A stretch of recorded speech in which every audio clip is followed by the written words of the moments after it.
Olá, pessoal, sejam bem-vindos a mais um episódio do Pandora Cast, o seu podcast de True Crime. Estou aqui com o ícone da televisão, do jornalismo, de boletim de ocorrência, Valmir Salaro. Muito obrigada por ter aceitado o convite, por estar aqui para falar conosco. Eu agradeço o convite, obrigado pela atenção e o carinho, e estou à sua disposição, Giovana. O que você quiser perguntar, como você disse, sou repórter de boletim de ocorrência, mas as pessoas hoje chamam como repórter investigativo, acho que dá mais um glamour aí na Então na vida da repórter gente. investigativo, né? Como você O quiser. repórter de polícia, né?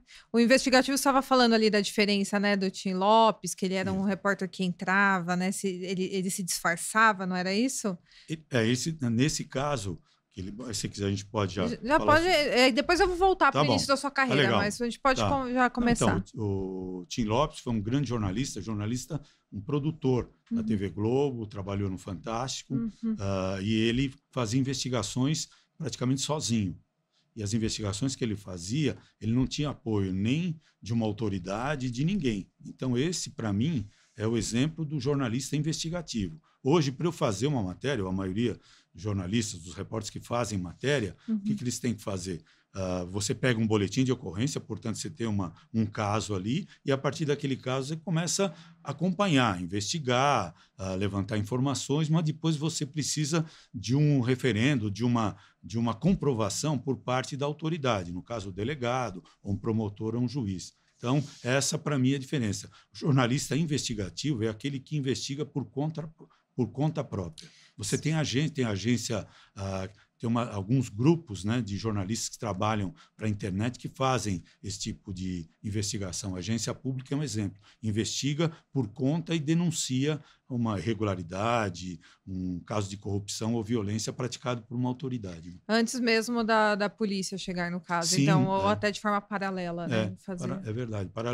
Ou quando a matéria entra no ar, aí a polícia, o Ministério Público tem que começar a investigar, né? Não vai deixar passar aquele caso porque não tinha conhecimento anteriormente. Entendi, é bem interessante, porque realmente ele age como se fosse um investigador, né? Agora vamos falar sobre sua carreira, depois a gente pode até se aprofundar do caso do Tim Lopes, para quem não conhece, né? Mas eu queria saber o que te despertou para a área do jornalismo. Olha, Giovana, eu estou nessa área há 45 anos. Bastante tempo, né? A maioria acho que não tinha nem nascido. Você com absoluta certeza. Ainda não, eu tenho 31. Não. E aí eu fiquei 30 na TV Globo.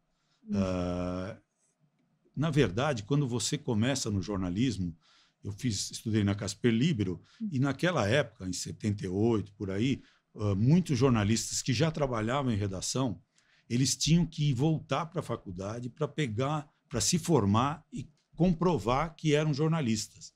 Então, eles não podiam continuar trabalhando. Tinha uma lei nesse sentido, que você tem que voltar para uma faculdade, fazer o curso, e, a partir daí, você volta para a redação. Então, eu tinha muito contato com jornalistas que já trabalhavam em redações. E eu fiz um curso de fotografia, eu trabalhei no Shopping News, que era um jornal lá, era gratuito, ele era entregue na casa das pessoas todo domingo. Trabalhei como laboratorista, mas quem me indicou para ir para a área de polícia foi um jornalista que trabalhava no Diário do Grande ABC. Então, eu fui para lá nessa data, 79, fui para trabalhar para fazer polícia. Então, foi a primeira vez que eu tive contato. Na verdade, eu queria trabalhar numa redação, e a maioria dos jornalistas começa pela área de polícia, que é a primeira porta aberta numa redação. Você não vai começar, se você hoje, quer dizer, como o diploma já não é mais obrigatório, se você for uma advogada, um economista, sabe, alguém nessa área, né, cientista, você pode já trabalhar direto, mas na minha época não. Você tinha que ter o diploma, e aí a área de polícia era mais fácil para você começar, porque ninguém queria cobrir essa área. Então as pessoas, jornalistas, ficavam ali 1 ano, 2, esperando uma vaga para as áreas mais nobres do jornalismo. Né? Entretenimento, que na época a gente nem falava entretenimento, mas política, economia, esporte, entendeu? E eu fui ficando na polícia. E era uma área assim que então os jornalistas tinham um certo preconceito, e hoje em dia o meio do true crime, desse jornalismo, né, falando de crimes reais, ou como no meu caso que eu pego a história, hoje em dia tem um nicho muito grande disso, né? Muitas pessoas gostam. E antigamente não, era algo que tinha um certo preconceito, pelo menos para quem fazia jornalismo. Então, eu concordo com você. Existe um preconceito dentro da própria redação. Que Uhum. como você entra como repórter de polícia, primeiro tem uma suspeita, é ligado à autoridade, sabe? Vai proteger a autoridade, não vai ser isento, não vai realmente revelar aquilo que está sendo investigado. E também tinha uma outra questão, que o repórter de polícia sempre foi muito mal visto dentro das redações, porque ele não escrevia direito, não falava uma língua, era inculto. Ah, Entendeu? é? Tinha esse preconceito dentro das próprias redações. E hoje, com o jornalismo investigativo, que a gente vai conversar a respeito, hoje já é colocado assim num nível semelhante a quem cobre política, economia, né? Sim, e você gostava de fazer esse trabalho? Você ia pra rua mesmo? Era repórter mesmo de rua, que ia atrás, ia na delegacia, conseguia algum caso? Então, eu nunca tinha feito polícia. Na verdade, eu nunca tinha visto uma pessoa assassinada na minha vida. Foi a primeira vez que eu vi. Eu trabalhava lá no Diário do Grande ABC, já tinham 2 jornalistas assim experientes que me ajudaram muito, né? O Renato Campos e o Anselmo Barbosa. Os dois me ensinaram, me adotaram e começaram a me preparar para ser repórter de polícia. E o primeiro crime que eu vou cobrir é um caso de um assassinato em Diadema. Imagina Diadema há muitos anos atrás. Era uma região muito perigosa, as ruas de terra. E eu fui num final de tarde e um homem jovem tinha sido assassinado com uma faca no peito. Então, a hora que eu vi a primeira vez uma pessoa assassinada, quer dizer, na verdade, eu até achava que ele estava vivo, parece que a faca subia e descia. Isso é uma sensação que eu guardo. Eu tenho flashes de todos, praticamente, casos que eu cobri. E esse caso me marcou bastante, foi a primeira vez que eu vi uma pessoa assassinada de perto, assim. Porque naquela época você chegava praticamente junto com a polícia, hoje já é diferente, né?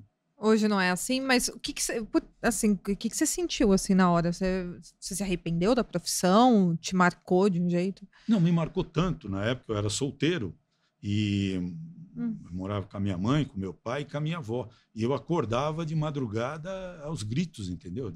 Eu tive pavor, eu tive medo, eu tive toda a sensação de um jovem, de uma pessoa que vê pela primeira vez uma vítima de um assassinato. Um corpo ali estendido no chão, É, entendeu? não, é terrível, imagino, pra quem não tá acostumado, Né? tá começando na Então, profissão e você não se arrependeu, assim, em nenhum momento você pensou em tentar ir pra outra área? Então, eu sempre pensei nisso. Aí eu fiquei 2 anos ou 3 anos no Diário do Grande ABC. Não sei se eu estou falando certo. Sim. Tá dando pra ouvir bem aí? Então, beleza. Então, eu fiquei 2 ou 3 anos no Diário do Grande ABC e depois eu acabei saindo, porque teve a greve dos jornalistas na época. Era na época que o atual presidente, o Lula, ele era líder sindical. Uhum. Então, tinha aquele embate dos metalúrgicos com a polícia, teve um cerco ao sindicato dos metalúrgicos na época. Eu era repórter de polícia, mas o meu chefe falou: ó, vai para lá, porque você vai testemunhar um acontecimento, um fato histórico, né? Polícia cercando o sindicato com o Lula lá dentro. E nós fizemos a nossa greve dos jornalistas e em São Paulo, em todo o estado, acabou a greve. E a gente, meio que influenciado pelo movimento sindical dos metalúrgicos, a gente conseguiu continuar a greve. E eu fui demitido por justa causa e acabei indo fazer um trabalho fotográfico no Pará, no projeto Jari. Fiquei lá um mês com o Anselmo Barbosa e a mulher dele, a Cida, que os pais trabalhavam lá. Mas por que você foi demitido por justa causa? Porque terminou a greve, Uhum. então a orientação era que todos os jornalistas voltassem para trabalhar na redação. Entendi. Aqui em São Paulo o pessoal voltou. Nós continuamos a greve, mais um pouco. Uhum. Então, eu era até representante de redação na época. Aí todo mundo foi demitido. Quem descumpriu a ordem de voltar para a redação foi demitido. Aí foi demitido por justa causa, Justa aí causa. você foi tentar